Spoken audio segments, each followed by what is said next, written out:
Setelah merdeka harus merdesa.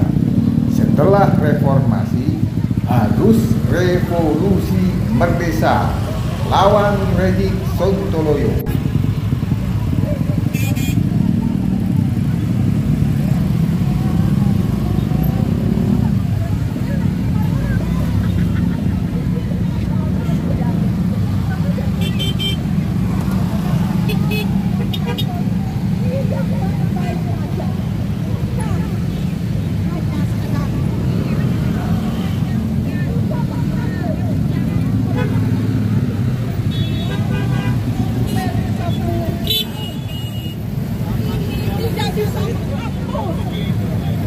Apa yang sudah dilakukan, yang hari ini rakyat menderita, rakyat sudah dibuat tidak lagi nyaman, tapi hanya alih-alih permohonan maaf ini.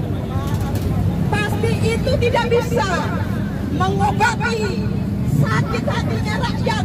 Bagaimana rakyat sekarang pengangguran, di mana-mana PHK, banyak persoalan-persoalan aturan undang-undang sampai turunannya membuat rakyat sengsara.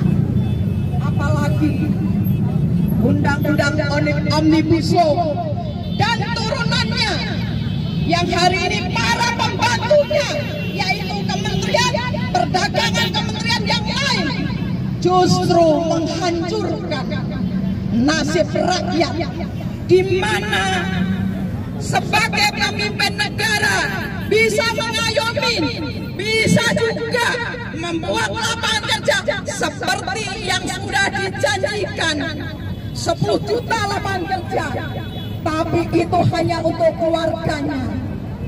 Kami sebagai rakyat tidak pernah mempunyai peluang untuk bekerja.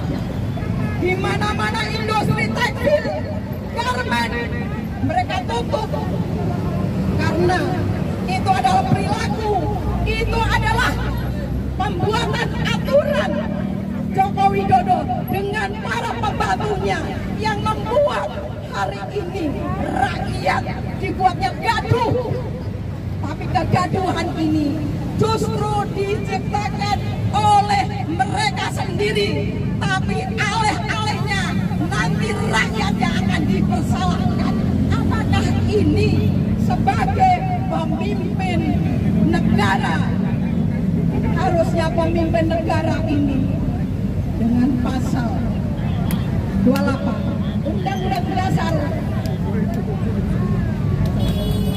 itu kan menjamin kebebasan. Undang-Undang Nomor 33, pemerintah mengelola isi bumi, udara dan yang lainnya untuk kemakmuran rakyat. Tapi di mana itu undang-undang itu tidak jelas juga implementasinya di lapangan, di mana secara teknis justru rakyat kita menderita. Hari ini kenapa para mama membuat rompi oranye bahwa Jokowi sudah ditangkap oleh rakyat khususnya kaum emak-emak dan diserahkan ke KPK agar betul-betul undang-undang ini menjadi panglima. Bukan undang-undang ini hanya untuk para penguasa menghamba kepada yang punya uang. Ini yang harusnya pemerintah atau para penegak hukum ini harusnya betul-betul adil terhadap perilaku, terhadap aturan yang dibuat oleh DPR. Tapi ternyata aturan ini hanya untuk rakyat kecil. Kenapa? Gak ada tumpul ke bawah tajam. Ini situasi dan kondisi hari ini. Tapi jangan seolah-olah kami ini dianggap tidak suka. Tapi kami sebagai bangsa Indonesia memberikan kritik, memberikan masukan terhadap para penguasa hari ini yang tinggal beberapa bulan, yang hari ini membuat rakyat menderita. membuat rakyat sakit hati. Disinilah sebenarnya memperlihatkan ketidakadilan itu yang dibuat oleh para penguasa. Kenapa Joko Widodo harus diadili dan dihukum, tapi bukan hanya sekedar minta maaf. Bagi saya, minta maaf pasti diterima, tapi bukan berarti diterima. Diadili tetap dan dihukum yang seberat-beratnya sesuai dengan apa yang dia lakukan. Ini yang harusnya kita hari ini berdiri di sini ingin menyampaikan, bukan hanya sekadar gagasan, tapi kita harus menyampaikan ini. Tidak perlu harus malu-malu, tapi kenyataan situasi dan kondisi hari ini sudah tidak baik-baik saja. Jangan dilihat hanya tinggal beberapa hari atau bulan. Ini perlu kita sampaikan. Kalau tidak, kapan lagi? Jangan sampai seenak idolnya sendiri. Tinggal beberapa hari mereka akan membuat aturan-aturan di bawah undang-undang yang hari ini sudah dibuat dan dilakukan. Ini yang harusnya kita sama-sama, mari semua rakyat Indonesia, bukan berarti kami ini tidak suka, tapi kami harus menyampaikan dan juga harus menyampaikan ke khalayak agar rakyat Indonesia betul-betul memahami apa yang kami sampaikan pada sore hari ini. Inilah kenapa kami para mama ini yang betul-betul merasakan persoalan hari ini. Para guru honorer dari sana sebulan gajinya hanya 200.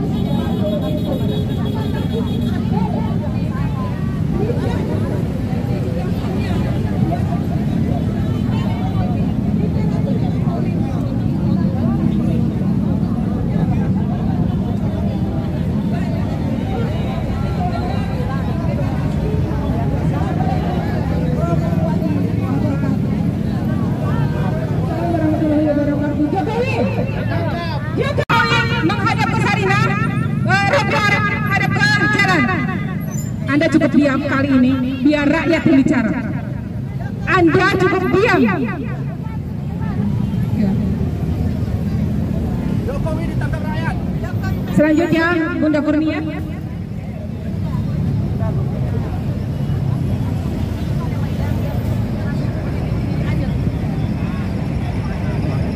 Maksud kita pada hari ini, ibu-ibu semuanya ke sini, agak melebar sedikit biar semuanya mendengarkan ya. Kita sekaligus memberikan edukasi kepada pejalan kaki, pemotor dan orang-orang yang sedang berkendara. Sudah siap semuanya? Baik. Assalamualaikum warahmatullahi wabarakatuh. Sekali lagi, ini tidak untuk kita saja, untuk Bapak Polisi juga ya, terutama Pak Polisi malahan. Assalamualaikum warahmatullahi wabarakatuh. Siap-siap. Merdeka! Merdeka! Merdeka! Saya bertanya, sudah merdeka kita? Kita belum merdeka. Bapak Ibu sekalian, tanggal 17 Agustus nanti kita akan merayakan ulang tahun kemerdekaan Republik Indonesia di bawah kepemimpinan Joko Widodo untuk masa paling terakhir. Betul? Betul Pak? Bapak kayaknya mau teman saya nih ya. Saudara-saudara sekalian, saya belum mau masuk pokok perkara ya. Saudara-saudara sekalian, kita umat muslim Indonesia, bangsa Indonesia adalah pendukung perjuangan Palestina. Betul? Oleh karena itu, hari ini, hari Jumat, kita jadikan hari kemarahan dunia atas meninggalnya ya seorang kepala biro politik Hamas yang selalu memperjuangkan Palestina ya, dan Indonesia juga memperjuangkan Palestina sesuai dengan pembukaan Undang-Undang Dasar 1945. Beliau adalah Syekh Ismail Abdul Salam Ahmad Haniyeh yang syahid tanggal 31 Juli 2024 di Teheran. Saudara-saudaraku sekalian, mari sama-sama kita membacakan Al-Fatihah. Bismillahirrahmanirrahim. Bismillahirrahmanirrahim. Alhamdulillahirabbil alamin arrahmanirrahim. Maliki yaumiddin. Iyyaka na'budu wa iyyaka nasta'in. Ihdinas siratal mustaqim. Siratal ladzina an'amta 'alaihim ghairil maghdubi 'alaihim waladdallin. Amin. Insyaallah Allah menerima beliau sebagai syuhada. Saya juga ingin mengatakan kesempatan ini ya, kapan lagi? Ya, momentum ini akan kita ambil untuk memberi sentilan. Saya ingin menyentil masjid yang kita cintai, Masjid Istiqlal. Ya, mengapa perlu menyentil? Saya ingin mengatakan kita sedang berjuang agar Palestina merdeka sesuai dengan pembukaan Undang-Undang Dasar 1945. Oleh karena itu sangat tidak etis dan tidak bijak apabila The Voice of Istiqlal bekerja sama dengan AJC, yaitu American Jewish Community. Betul! Ya, hentikan semua kerjasama yang sama sekali memberikan mudarat kepada perjuangan Palestina. Ya, saya ingin mengatakan tolong perhatikan ini. Ya, baru di pemerintahan Joko Widodo ada hubungan kerjasama dengan Jewish-Jewishan kayak gitu. Tidak akan ada kerjasama sepanjang Palestina tidak merdeka. Betul! Merdeka! Saudara-saudaraku sekalian, baiklah kita akan masuk kepada pokok persoalan ya. Bahwa hari ini kita semua berkumpul dalam rangka 2 bulan lagi Joko Widodo, Presiden ke-7 Republik Indonesia dan juga ke-8 akan menyelesaikan masa baktinya sebagai Presiden Republik Indonesia. Tadi malam, tepatnya di istana, beliau mengundang banyak majelis taklim, tokoh agama dan segala macam yang tentu saja dekat dengan istana untuk menyatakan permohonan maaf kepada bangsa Indonesia. Kurang lebih dia mengatakan mohon maaf tidak bisa memuaskan setiap orang. Ya, soal permintaan maaf sudah kewajiban manusia saling memaafkan. Betul? Akan tetapi ini bukan soal maaf-maafan lebaran ya. Ini adalah 10 tahun pertanggungjawaban soal kepemimpinan. Saudara-saudaraku sekalian, Joko Widodo adalah politisi yang bukan konglomerat, yang bukan pemilik partai, dan bukan pula seorang aktivis. Ya, dia mendapatkan dukungan itu berdasarkan kemampuan dia menggait partai politik seperti Golkar, Nasdem, partai menengah dan partai bawah, ya, untuk mendapatkan pemilih Muslim. Lalu dia menggait Ma'ruf Amin untuk menjadi wakil presiden, sama guna mendapatkan suara pemilih Islam. Apakah itu sah? Boleh saja. Akan tetapi apa yang terjadi dalam pemerintahannya? Mari kita sama-sama mencatat. Saudara-saudaraku sekalian, sebenarnya yang bodoh itu siapa? Yang bodoh itu sebagian daripada bangsa ini yang nyata-nyata memilih orang yang sudah menyatakan bahwa di periode kedua ini dia tidak akan memperdulikan atau memfokuskan kepada hak asasi manusia dan pemeliharaan lingkungan. Itu dia sampaikan ya. Kenapa? Karena 2 faktor ini menghambat investasi dan pembangunan. Kurang ajar kan? Ya. Nah, dia mengatakan bahwa dia akan lebih mementingkan infrastruktur dan investasi. Apa yang terjadi? Yang terjadi adalah pelemahan KPK. Ya, oleh karena itu, dengan dilemahkannya KPK, dia berkoordinasi dengan DPR, maka dibentuklah sebuah revisi undang-undang KPK yang isinya melemahkan KPK.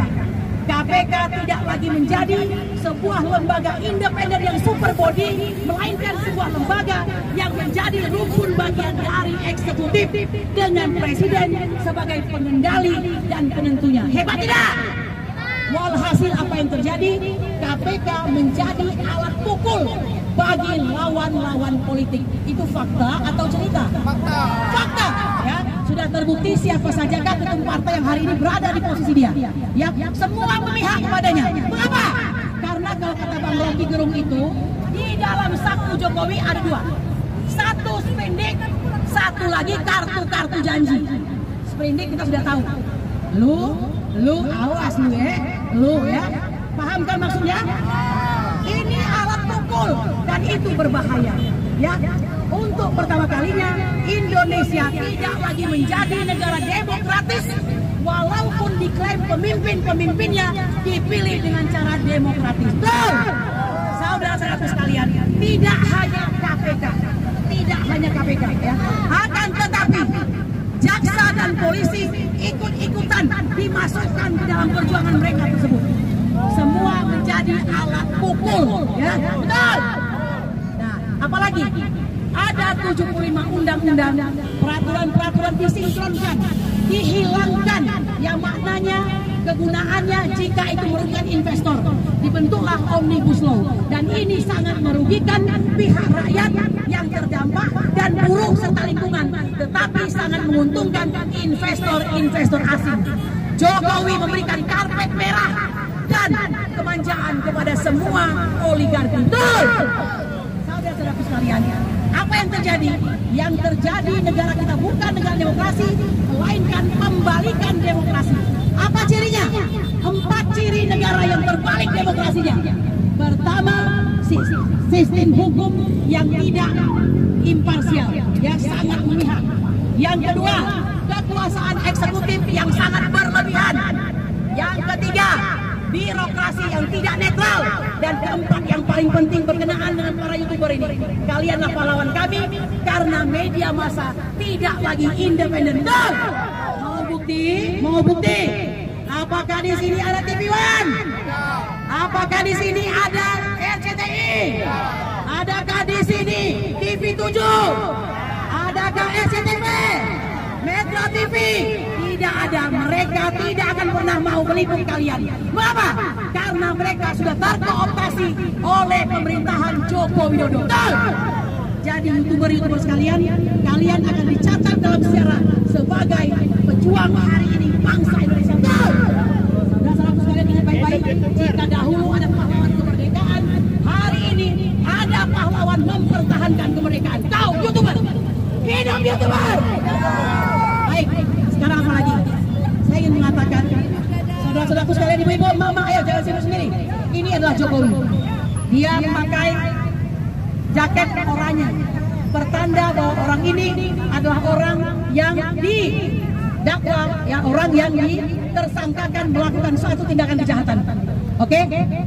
Kalau sudah kayak begini, harusnya Jokowi paham, rakyat ini menawar Anda. Rakyat ini merasakan bahwa perjuangan Anda menjadi presiden itu hanya memerdekakan diri Anda sendiri. Saya mau bertanya kepada Anda, siapa yang pada hari ini dalam pemerintahan Jokowi paling merasa enak? Siapa? Siapa yang merasa enak di zaman Jokowi?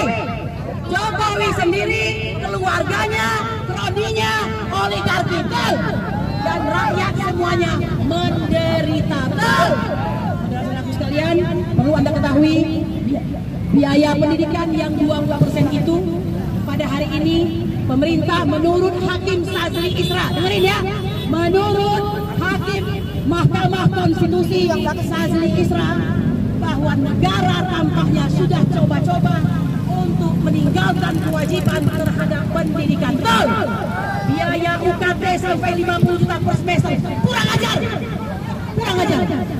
Apakah kau tidak tahu bahwa pasal pendidikan di dalam Undang-Undang Dasar 1945 mewajibkan negara mencerdaskan kehidupan bangsa? Betul. Mau contoh lain, hari ini fakir miskin, ya, anak terlantar, menurut pasal 34 Undang-Undang Dasar 1945 dipelihara oleh negara. Tapi siapa yang memelihara fakir miskin? Trotoar, jalanan, pasar-pasar, terminal. Kau lihatlah di sana. Di sanalah semua anak-anak kita yang terlantar dan akhirnya terkena narkoba dan sebagainya. Ya, ingat baik-baik. Lalu apalagi? Jokowi dengan kekuasaannya selalu sebanyak mengancam. Betul atau tidak? Masih ingat Anda apa yang dia katakan?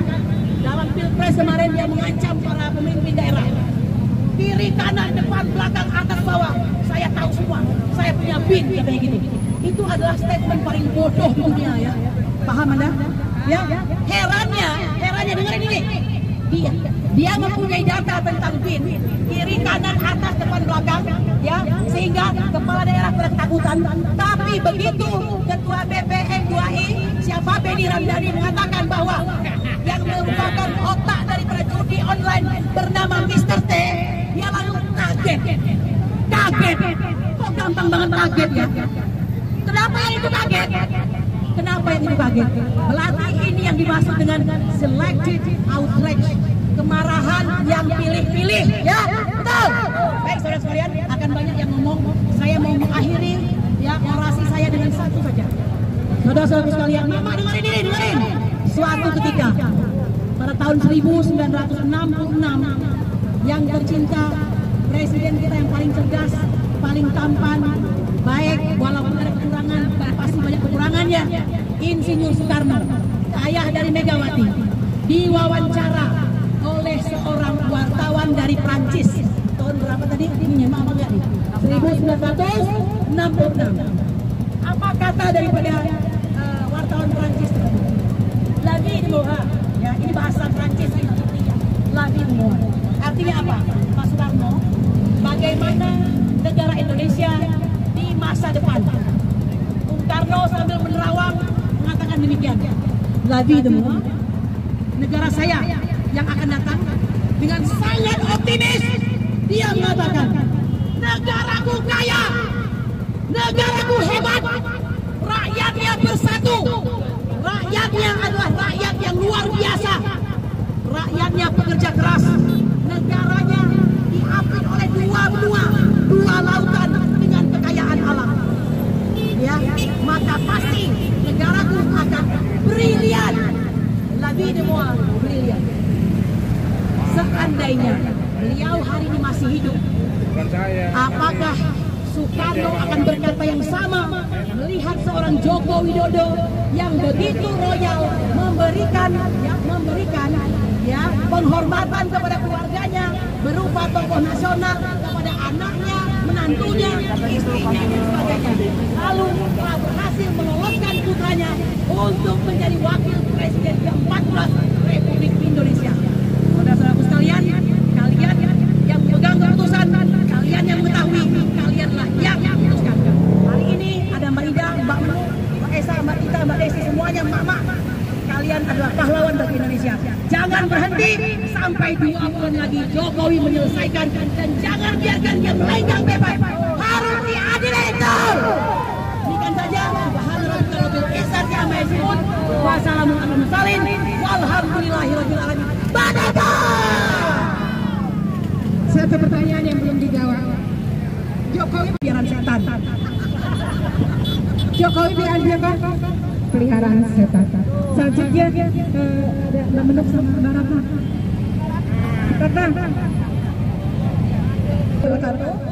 Banyak yang bertanya, kenapa sih emak-emak ini kok cerewet banget? Kenapa sih emak-emak ini kok kayak kurang kerjaan? Apakah aksi itu sudah menjadi hobi baru dari emak-emak? Kita turun karena anak-anak kita. Sekarang apa yang bisa diharapkan selama 10 tahun di dalam kepemimpinan Jokowi? Tidak ada. Ya, satu. Sekarang apa susah? Yang bilang Jokowi itu bapak infrastruktur, ayo ada pandangan saya. Kalau memang infrastruktur itu hanya melakukan hutang yang besar, untuk apa?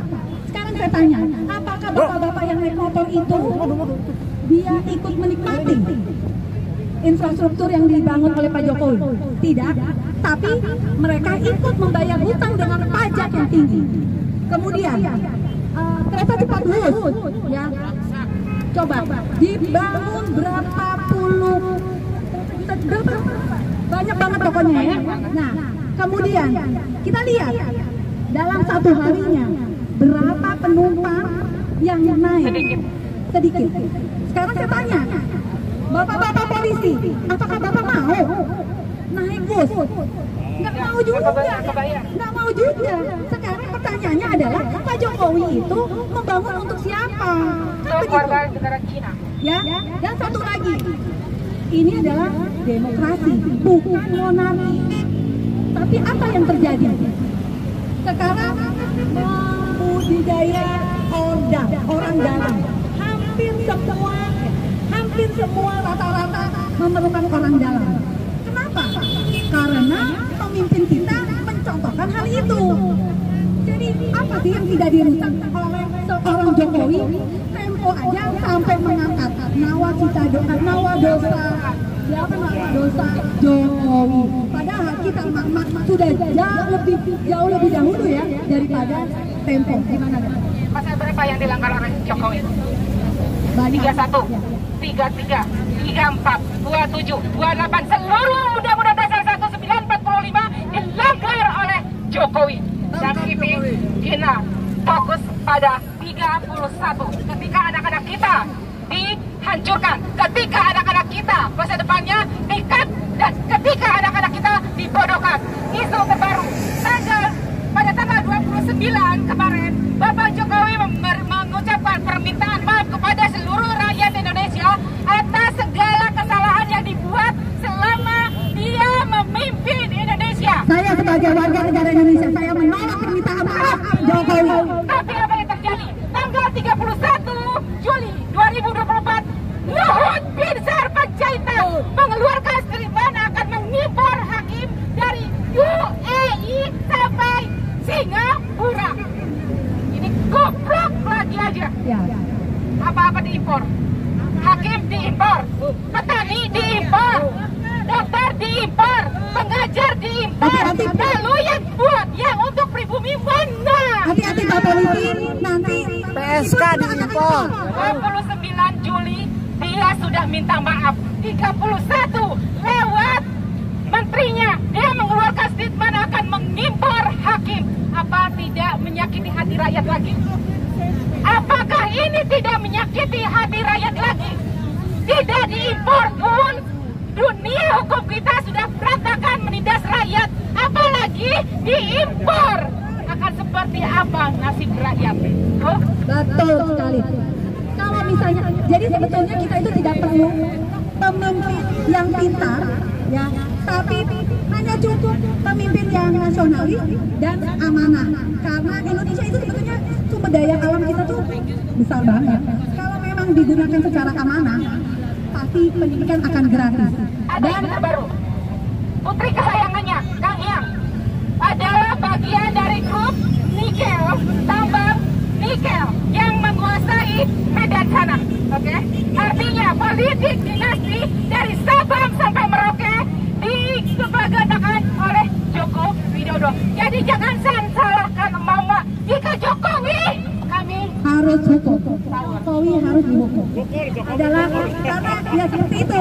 Kerusakannya sangat benar-benar merusak kehidupan bangsa kita sampai kemudian kita ke bawah. Tidak ada lagi level menengah, yang ada hanya si kaya dan si miskin. Sukowi wajib digantung pakai karet. Adalah the real perusak NKRI. The real perusak NKRI. Jadi Anda Bapak Jokowi, kami berikan rompi aren yang kami beri untuk Anda, dan Anda jadikan kami tahanan KPK. Berikut tahanan rakyat, kemudian tahanan negara. Tidak akan lepas dari hukum rakyat. Sebuah Oktober akan Anda lihat sebesar apa kemarahan rakyat terhadap orangnya. Jokowi adalah presiden pertama yang akan ditawar oleh rakyat. Khususnya adalah emak-emak, karena kita sudah sepakat Jokowi adalah musuh kita. Kenapa? Di Jokowi pendidikan mahal, susah, dan tidak ada lagi terpihakan terhadap rakyat Indonesia sendiri. Kita lihat media. Anda sekarang cukup apa kata kami? Kalau kata kami putar-putar, kata kami diam. Ini rompi oren yang kami berikan. Ini adalah sebagai bentuk kekecewaan kami, kemarahan kami. Ini adalah tahanan KPK yang akan Anda gunakan nanti.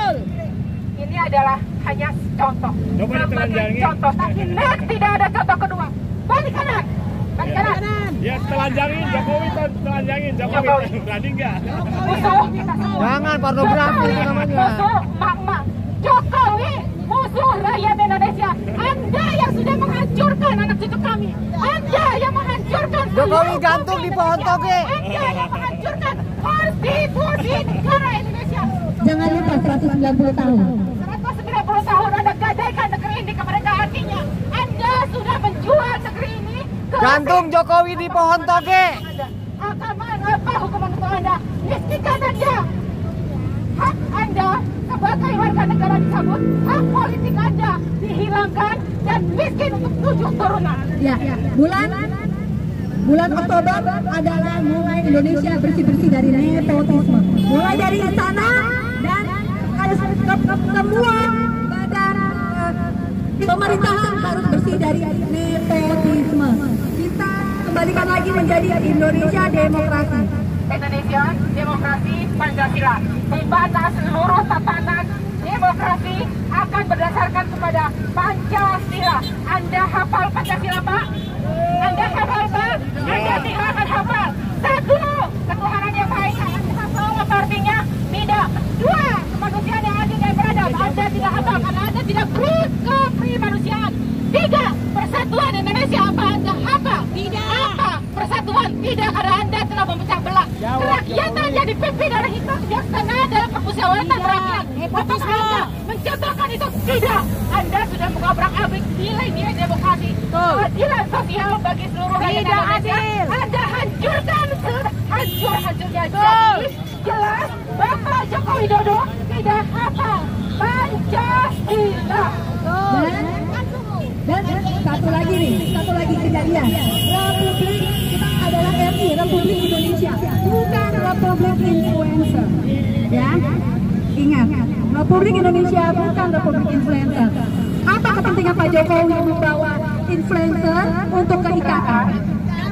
Pencitraan atau Anda panik hingga memunculkan influencer. Untuk apa pentingnya? Tidak, unfaedah.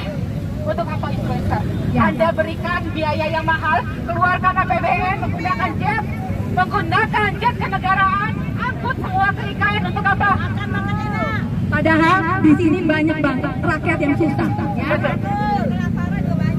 Oke, untuk seluruhnya. Kalau kita bicara tentang kesalahan Jokowi tidak akan pernah habis. Ngomong-ngomong, Jokowi itu siapa ya? Jokowi bukan Malu, saya bukan orang Indonesia. Saya orang Garut, Darussalam. Mulai lagi. Kroni Jokowi akan kita kasih rompi orange pulang. Jokowi dan kroninya, kami antarkan Anda dengan menggunakan rompi orange sebagai tahanan KPK, sebagai tahanan negara, dan Anda akan ditabur oleh rakyat. Betul. Kita akan bawa poster lebih banyak lagi.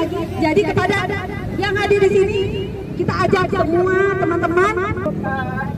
Mohon maaf yang sebesar-besarnya, ini dalam bentuk kekecewaan dari aliansi rakyat penggugat, mama yang mewakili seluruh mama di Indonesia. Karena inilah faktanya, kehancuran yang dibuat oleh Joko Widodo selama 1 dekade beliau menjabat. Dia menjabat sebagai Presiden Republik Indonesia. Next, apakah akan ada Jokowi yang kedua? Jika ada, maka akan berhadapan kembali dengan ARM, Aliansi Rakyat Menggugat. Kita adalah emak-emak penjaga bangsa, bilang bangsa ini. Ingat ya, semua. Assalamualaikum warahmatullahi wabarakatuh.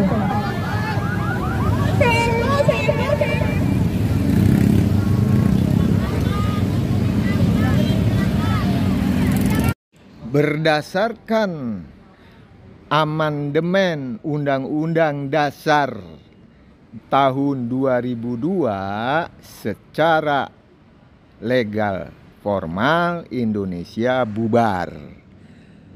Tahun 2025 Indonesia bubar secara de facto menuju kejayaan Indochina Raya. Jiwaku merdeka semesta alam, ragaku merdeka mengisi kemerdekaan. Salam.